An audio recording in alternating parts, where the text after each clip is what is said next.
Shalom. Kita bersyukur kita akan bersama-sama merenungkan firman Tuhan. Dan kita akan melanjutkan eksposisi dari Injil Markus pasal 4 ayat 1 sampai ayat 9. Dilanjutkan ayat 13 sampai ayat 20.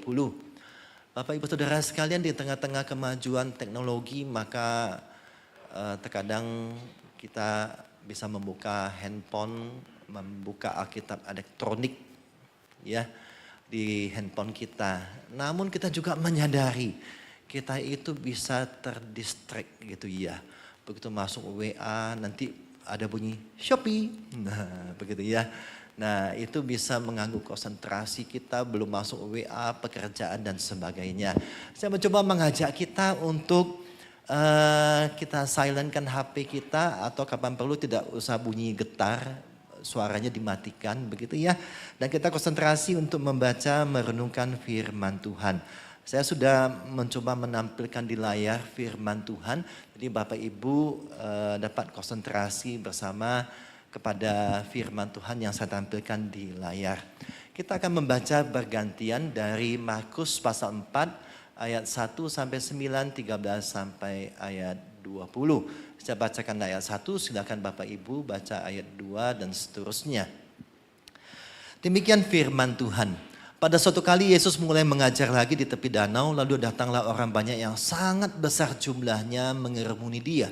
Sehingga dia naik ke sebuah perahu lalu duduk di situ di atas danau, sedangkan orang banyak itu semuanya berada di darat di tepi danau itu.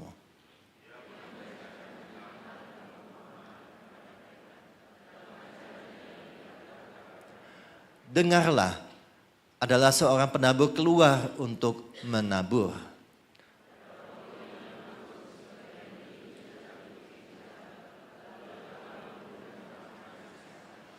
Sebagian jatuh di tanah yang berbatu-batu yang tidak banyak tanahnya, lalu benih itu pun segera tumbuh karena tanahnya tipis.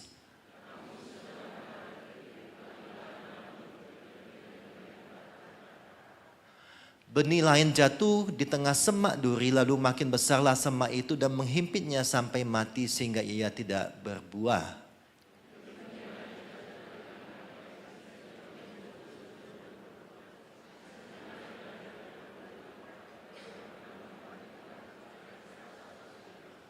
Lalu katanya, siapa yang mempunyai telinga untuk mendengar, hendaklah ia mendengar.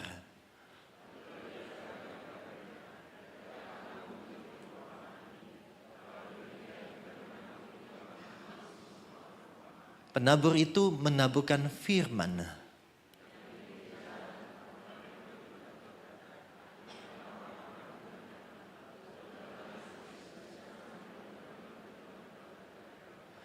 Demikian juga yang ditaburkan di tanah yang berbatu-batu, artinya orang yang mendengarkan firman itu dan segera menerimanya dengan gembira.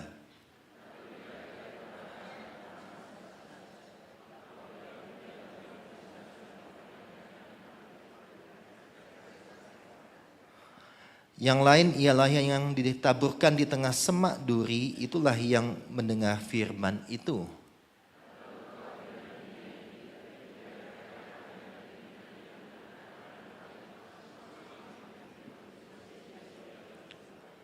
Yang ditaburkan di tanah yang baik, artinya orang mendengar dan menyambut firman itu lalu berbuah. Ada yang 30 kali lipat, 60 kali lipat, dan 100 kali lipat.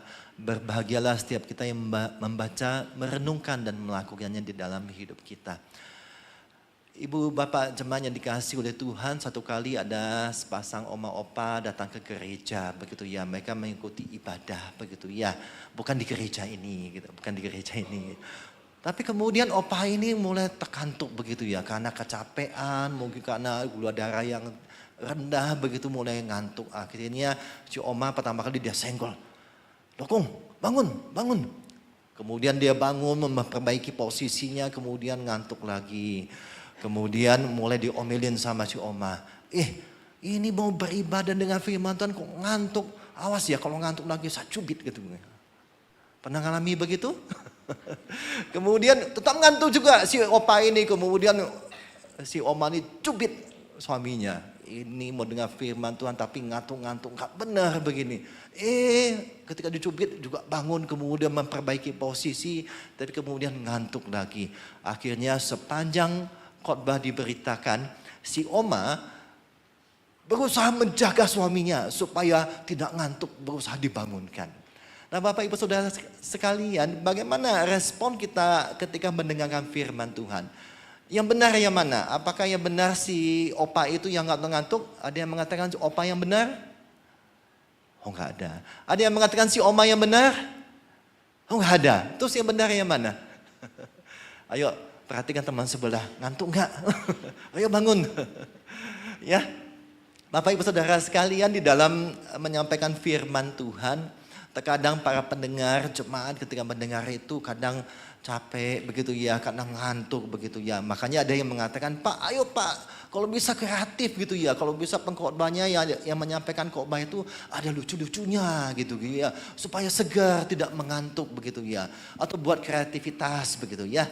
Nah satu kali di gereja Saint Paul di Jerman mengadakan suatu inovasi, yaitu mengadakan ibadah dengan pengkhotbahnya ini adalah avatar begitu ya, yang di-create avatar, kemudian yang mengkhotbahkannya itu adalah ChatGPT AI yang dirancang untuk bisa menyuarakan begitu ya. Nah, tetapi memang pendetanya kemudian sudah berkoordinasi dengan ChatGPT, menampilkan semua naskahnya dan disampaikan oleh avatar demikian. Wah, kreativitas begitu ya. Memanfaatkan teknologi untuk menyampaikan ibadah dalam ibadah. Wah banyak respon, ada yang memuji, wah bagus kreativitas. Ada kemudian yang mengatakan, wah kayak enak datar aja suaranya begitu ya. Mungkin bisa diperbaiki, akan datang begitu ya. Tetapi kemudian yang mengatakan nggak ada sisi keterikatan kita. Kami juga nggak kenal siapa itu yang mengkhotbahnya begitu ya. Jadi nggak enak begitu ya, jadi macam-macam begitu ya. Bapak Ibu Saudara sekalian, kedepannya bisa saja nanti misalnya seperti gambar ini. Wah yang khotbah nanti robot gitu, keren begitu ya. Ya mungkin anak muda mungkin suka, wah yang khotbahnya robot begitu ya. Mungkin robot ini masih terlalu ini ya. Mungkin akan ada desain robot yang seperti manusia kemudian nanti bisa berbicara begitu ya. Semoga enggak demikian kedepannya. Bapak Ibu Saudara sekalian, walaupun dalam menyampaikan firman Tuhan ada unsur pengkhotbah, tetapi ada unsur pendengar, yaitu Bapak Ibu yang mendengarkan khotbah gitu ya. Dan saat mendengarkan khotbah, kondisi hati dari jemaat yang mendengarkan itu sangat-sangat penting saudara sekalian. Bayangin kalau umpamanya jemaat datang begitu ya, baru bertengkar di rumah begitu ya. Sebelum ke gereja pun masih bertengkar begitu, datang ke gereja perasaannya gimana? Wah pasti gak tenang begitu ya. Wah pikirannya masih ingat perkataan suaminya, perkataan istrinya yang menyakitkan hatinya. Kondisi hatinya gak siap untuk mendengarkan firman Tuhan. Jadi kondisi hati itu perlu kita siapkan. Karena itu menentukan bagaimana kita mendengarkan firman Tuhan, memahami firman Tuhan. Bapak Ibu yang dikasihi oleh Tuhan, Yesus dalam ayat 9, setelah Yesus mengatakan suatu perumpamaan. Jadi Yesus menggunakan perumpamaan untuk mengajar banyak orang. Ketika Tuhan mengatakan perumpamaan tentang penabur, maka orang akan mudah untuk menangkap. Kenapa? Karena pada waktu itu banyak area pertanian dan mereka menanam gandum Bapak Ibu sekalian. Jadi bukan biji mangga, bukan biji anggur begitu ya. Jadi benih yang ditaburkan itu benih gandum. Dan mereka umumnya melihat dan mereka begitu Yesus mengatakan adalah seorang penabur, mereka langsung nancap, wah ini penabur gandum gitu ya. Dan kemudian Yesus menceritakan tentang perumpamaan penabur tersebut dan diakhiri pada ayat 9 kalimatnya, Yesus berkata, siapa mempunyai telinga untuk mendengar, hendaklah ia mendengar. Bapak Ibu Saudara sekalian, emangnya yang pendengar pada waktu Yesus berkata itu gak punya telinga? Punya telinga gak? Punya telinga. Mereka semua punya telinga ketika mendengar apa yang Yesus katakan. Tetapi kenapa Yesus kemudian mengatakan, siapa yang mempunyai telinga untuk mendengar, hendaklah ia mendengar. Jadi ada suatu penekanan mendengar. Kenapa demikian Bapak Ibu Saudara sekalian? Karena mendengar itu bisa mendengar sambil lalu begitu ya. Kita bisa mendengar orang sambil kita mengerjakan sesuatu, katanya multitasking gitu ya. Tetapi tetap ada bagian yang miss-miss kalau kita sambil mendengarkan orang sambil bekerja begitu ya. Nah, jadi kemudian kita bisa melihat bahwa Yesus menekankan tentang hal itu. Barang siapa punya telinga untuk mendengar, hendaklah ia mendengar. Kenapa demikian? Kita bisa lihat di perikop sebelumnya kaitannya pada ayat 21, pasal 3 ayat 21. Waktu keluarganya mendengar hal itu, mereka datang hendak mengambil Yesus sebab kata mereka, ia tidak waras lagi. Jadi keluarga Yesus ketika mendengar apa yang Yesus ajarkan, apa yang Yesus lakukan, mujizat yang Yesus lakukan, kemudian keluarganya berusaha untuk memprotek Yesus dan kemudian mengatakan bahwa Yesus sudah tidak waras lagi. Kemudian ayat 22, pasal 3, 22, ahli-ahli Taurat yang datang dari Yerusalem berkata, ia kerasukan Beelzebul, penghulu setan. Bayangin ya, ahli Taurat itu datang dari Yerusalem. Kenapa? Karena dia mendengar apa yang Yesus katakan, apa yang Yesus ajarkan, dan bagaimana mujizat yang Yesus lakukan. Kemudian mereka menyimpulkan bahwa Yesus ini kerasukan Beelzebul dan mengusir setan dengan kuasa Beelzebul, penghulu setan. Jadi Bapak Ibu Saudara sekalian, seseorang bisa saja mendengar berita pengajaran dari Yesus, bisa saja mendengar segala mujizat yang Yesus lakukan, tetapi outputnya itu bisa berbeda-beda. Bisa orang menganggap bahwa Yesus enggak waras lah, kemudian bisa menganggap bahwa Yesus itu penghulu setan begitu, yang bisa mengusir setan. Makanya kemudian Yesus menegaskan kembali, siapa yang mempunyai telinga untuk mendengar, hendaklah ia mendengar. Jadi mendengar ini bukan sekedar berbicara tentang alat pendengaran kita, telinga kita, tetapi ada telinga rohani ketika mendengar apa yang diberitakan, diajarkan oleh Tuhan, diamini, kemudian diterima, kemudian mengubah hidup seseorang ketika dia melakukannya di dalam hidupnya. Oleh karena itu kita bisa melihat dari perumpamaan ini lebih lanjut ada 3 hal, yaitu tentang penabur, yaitu pengkhotbah atau hamba Tuhan, atau pemimpin kelompok, atau penulis renungan yang membagikan firman Tuhan, refleksi firman Tuhan. Kemudian ada benih, yaitu firman Allah yang ditaburkan. Kalau Injil Matius mengatakan ini pesan kerajaan sorga yang diberitakan. Kemudian ada kondisi tanah, yaitu kondisi hati para pendengar. Nah, kemudian kita bisa membaca bahwa perumpamaan ini selanjutnya tidak berbicara tentang penabur, tidak berbicara lebih jauh tentang benih, tetapi fokus seperti di zoom gitu ya. Di zoom kepada kondisi hati, kondisi tanah yang melambangkan kondisi hati dari pendengar, yaitu kita semua. Kenapa demikian? Karena 4 kondisi tanah itu menentukan apakah benih itu bisa bertumbuh dan akhirnya bisa berbuah. Itu menggambarkan 4 kondisi hati kita ketika mendengarkan firman, menentukan apakah firman itu bertumbuh, kemudian kita ini bertumbuh iman kita, kemudian kita itu menghasilkan buah, berubah di dalam karakter kita, sikap kita, tindakan kita, kemudian memberi dampak kepada sekeliling kita begitu ya. Ketika kita menerima firman Tuhan dan meyakini firman Tuhan di dalam hidup kita dan mengubah hidup kita. Mari kita lihat 4 tanah tersebut, yaitu yang pertama tanah hati yang keras. Tanah hati yang keras maksudnya adalah ketika area pertanian yang sangat luas tersebut, Bapak Ibu sekalian, ada bagian-bagian tertentu yang memang dikeraskan, atau istilahnya tanah itu keras supaya area untuk berjalan para penabur. Bapak Ibu Saudara sekalian, untuk kita pikir kenapa sih penabur itu demikian ya, jalan di tanah itu lempar kanan, lempar kiri begitu ya. Kalau teknologi pertanian mungkin lebih cocoknya itu udah dibajak, kemudian benih itu ditanam pada titik-titik tertentu, rapi, rata begitu ya, dan bagus gitu ya, dan pasti akan menghasilkan.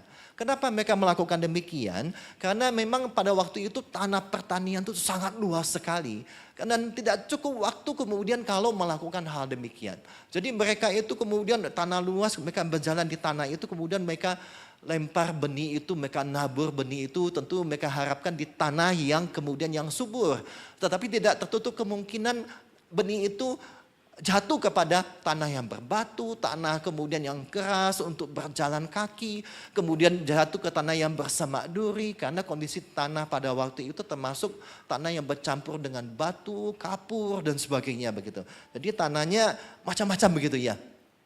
Nah, tanah yang keras itu melambangkan hati yang keras, yaitu benih jatuh di pinggir jalan, dalam arti kata di jalan tersebut kemudian segera dimakan oleh burung. Nah, ini menggambarkan bahwa orang yang mengeraskan hati kemudian langsung firman Tuhan diberitakan dirampas oleh setan. Ya, kemudian pendengar hanya mau mendengar dan tidak terima atau perhatikan baik-baik. Jadi mereka hanya mendengar kemudian mungkin ngangguk-ngangguk sedikit, tetapi sebenarnya hatinya sudah dia tutup untuk kebenaran firman Tuhan tersebut. Atau kalau ketika mendengarkan firman Tuhan itu mulai pikir, wah firman Tuhan ini cocok untuk suamiku gitu ya. Wah ini cocok untuk tetanggaku. Wah tetanggaku ini harus belajar untuk mengampuni. Padahal dirinya sendiri tidak belajar untuk mengampuni. Nah sudah mengeraskan hati. Contohnya ekstrimnya yaitu ahli-ahli Taurat ketika sudah mendengar apa yang Yesus katakan. Mereka menutup telinga mereka, kemudian mereka malahan mengatakan sebaliknya bahwa Yesus itu adalah Beelzebul. Jadi Bapak Ibu Saudara sekalian, kondisi tanah yang keras itu melambangkan orang yang menutup telinganya akan kebenaran firman Tuhan. Mendengar, iya mungkin sambil lewat kanan, masuk lewat keluar di telinga kiri begitu ya. Nah ini kondisi yang ada. Bapak Ibu yang dikasihi oleh Tuhan, kita menyadari bahwa kondisi ini tentu tidak diharapkan demikian. Yang kedua, tanah hati yang dangkal, kondisi tanah yang dangkal. Jadi ada juga kondisi tekstur tanah yang dangkal, sepertinya benih itu bertumbuh betul. Benih itu bertumbuh, tetapi karena tanahnya tipis, karena berbatu-batuan, maka benih itu kemudian tumbuh sebentar. Dan akhirnya kena sinar matahari, maka kemudian yang melambangkan penderitaan, maka benih itu mati. Jadi tanah yang tipis itu seakan-akan benih itu bertumbuh, iya, tetapi tidak punya akar yang dalam. Kemudian akan segera kering oleh sinar matahari. Jadi orang yang dengar firman Tuhan itu senang begitu ya. Wah diterima dengan sukacita begitu firman Tuhan. Pokoknya semua firman Tuhan diterima dengan sukacita. Ya. Kemudian tetapi iman yang dangkal ini mudah diombang-ambingkan angin pengajaran. Jadi Bapak Ibu Saudara sekalian kalau dengar YouTube banyak khotbah-khotbah begitu ya. Bapak Ibu mungkin senang dengar firman Tuhan, didengar semua khotbahnya tetapi akhirnya bingung. Wah ini pengajarannya si A, si B, si C ini banyak banget. Kok beda-beda ya? Nah yang mana yang benar ya? Mulai bingung dengan pengajaran-pengajaran yang ada begitu ya.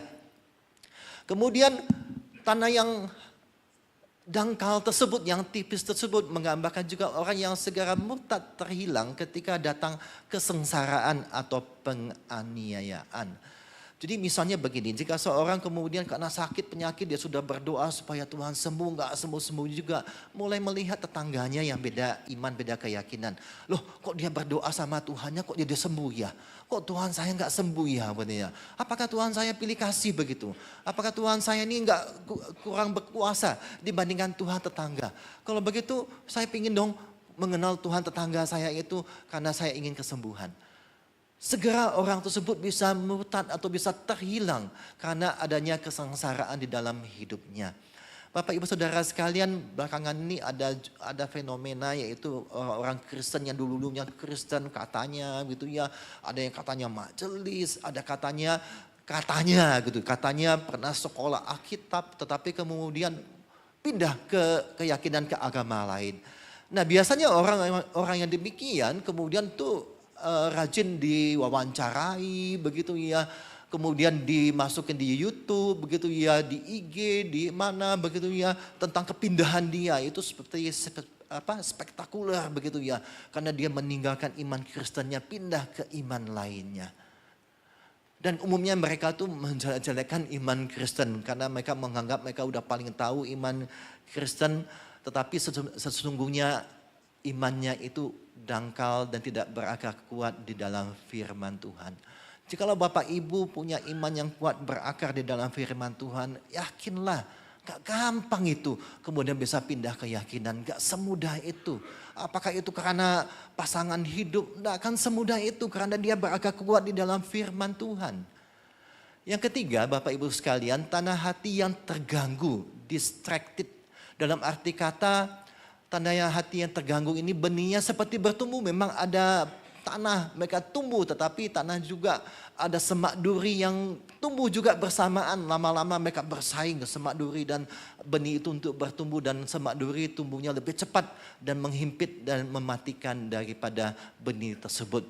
Jadi seperti orang yang mendengar firman Tuhan, wah senang begitu, wah sepertinya bertumbuh. Tapi ingat itu cuma sementara.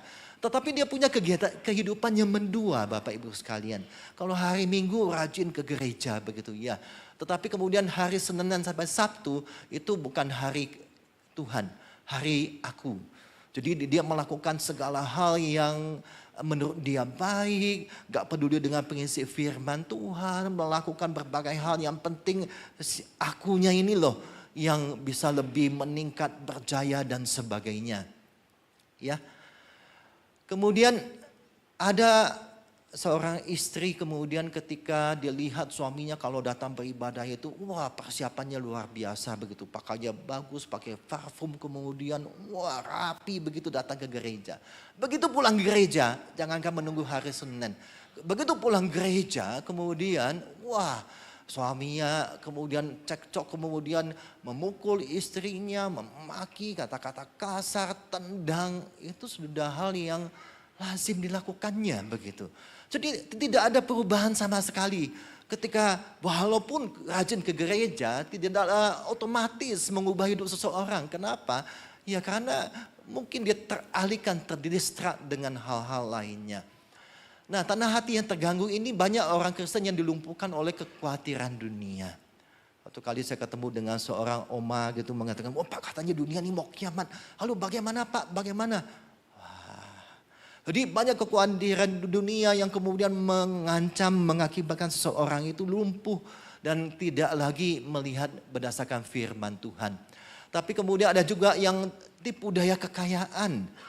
Tipu daya kekayaan itu begitu indah kelihatannya, tetapi sesungguhnya sungguh menjerat orang percaya. Dan sini dikatakan di dalam 1 Timotius 6 ayat 10, akar dari segala kejahatan adalah cinta uang.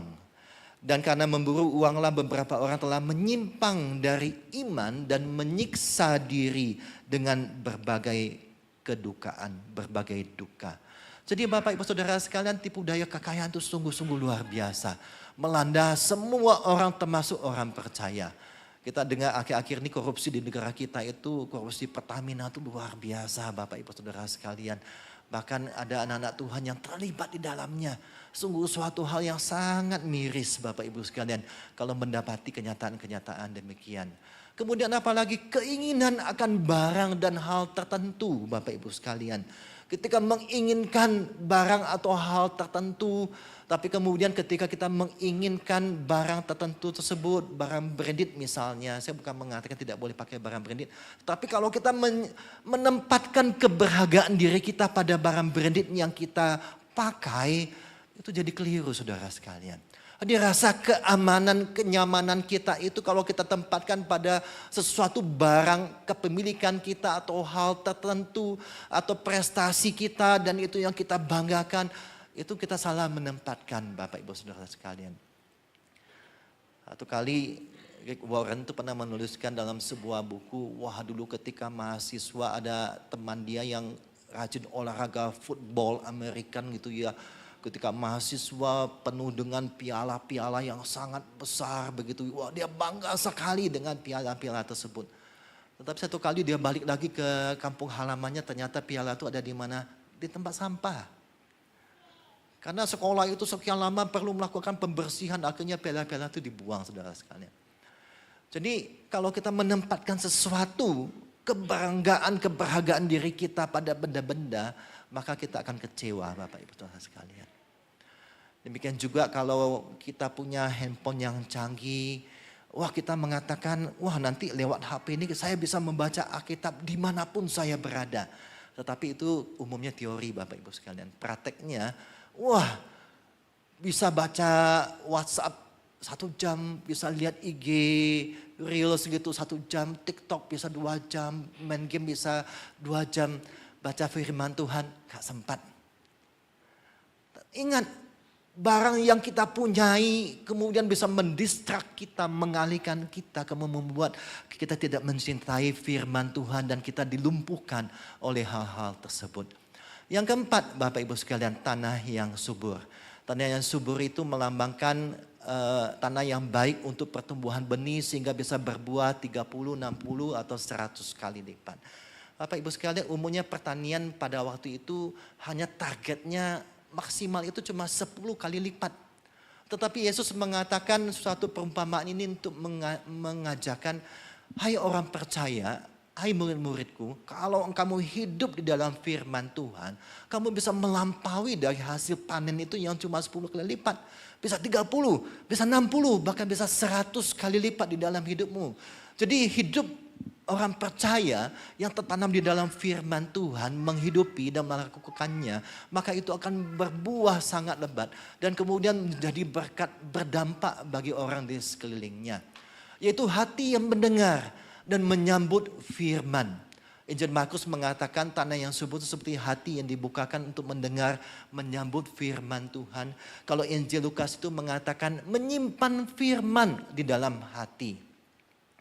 Bapak Ibu punya storage, punya gudang kita, tempat penyimpanan. Satu kali saya mendengar Ibu Anne kemudian ketika mengadakan pemberian keluarga mengatakan, ayo ajarin anak-anak itu firman Tuhan. Hafal firman Tuhan, dampingi untuk membaca firman Tuhan. Karena itu seperti hati kita yang menyimpan firman Tuhan. Ya, ditaruh firman Tuhan tersebut disimpan. Dan suatu saat ketika kemudian diperhadapkan dengan situasi tertentu, maka firman Tuhan ini bisa keluar. Roh Kudus bisa bekerja untuk mengingatkan firman Tuhan itu kepada kita untuk bagaimana kita bersikap dan bertindak dalam hidup kita. Maka isi gudang hati kita Bapak Ibu sekalian dengan firman Tuhan. Kadang-kadang kita melihat berjam-jam kita sosial media tetapi kok baca firman Tuhan hanya 2 menit. Kadang-kadang hanya baca 1 ayat saja begitu ya. Coba kita refleksi di dalam hidup kita. Kita isi gudang hati kita dengan firman Tuhan.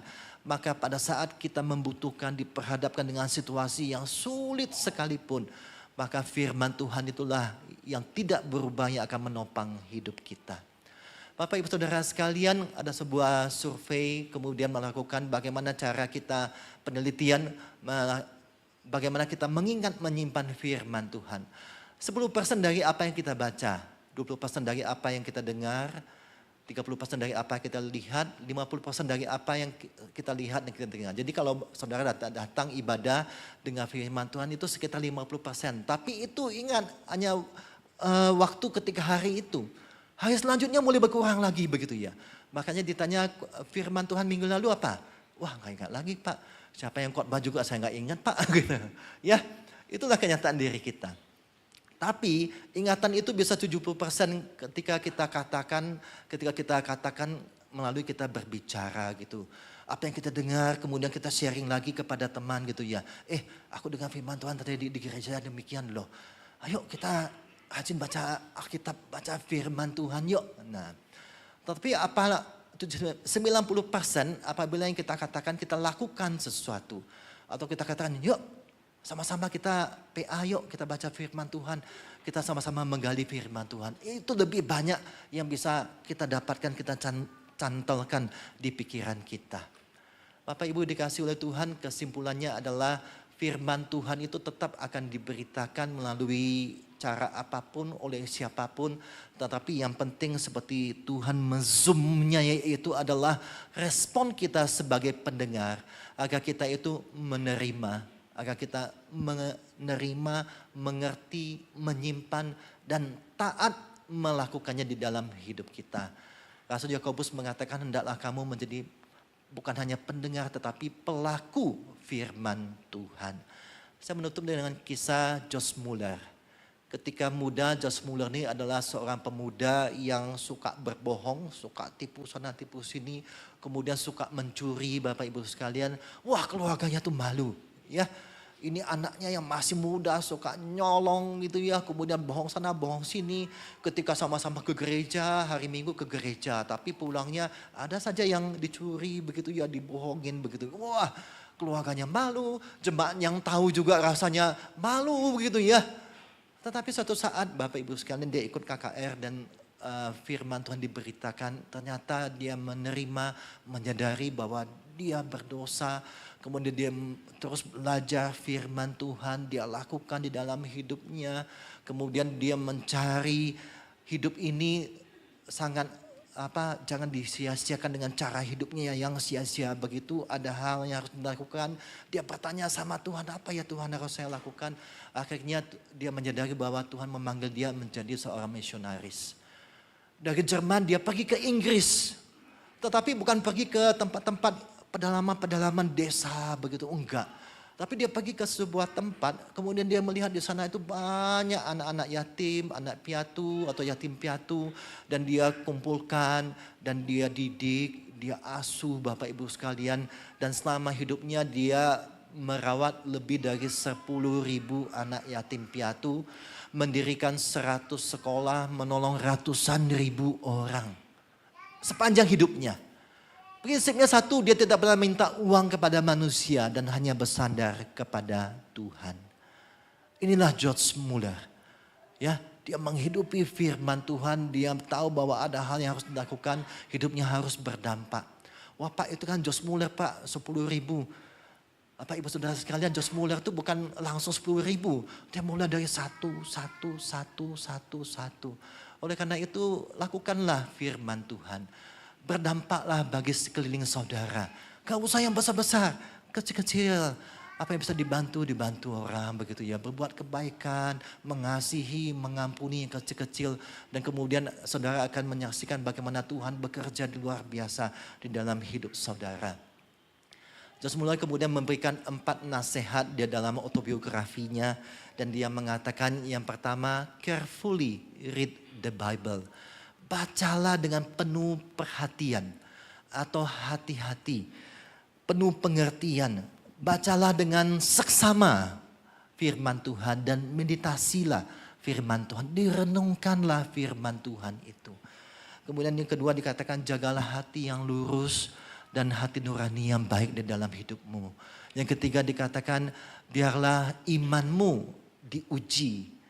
Jadi semua yang diperhadapkan kepada kita itu adalah ujian bagi imanmu. Tuhan tidak pernah membinasakan kita, tapi itu bagian ujian dari imanmu. Dan yang ketiga, biarkan Tuhan bekerja untukmu. Jangan percaya dirimu, percayalah hanya kepada Tuhan. Bapak Ibu Saudara sekalian, semuanya itu diawali oleh yang nomor pertama. Bacalah firman Tuhan dengan seksama, renungkanlah, simpan di hati, dan lakukanlah di dalam hidup kita. Amin.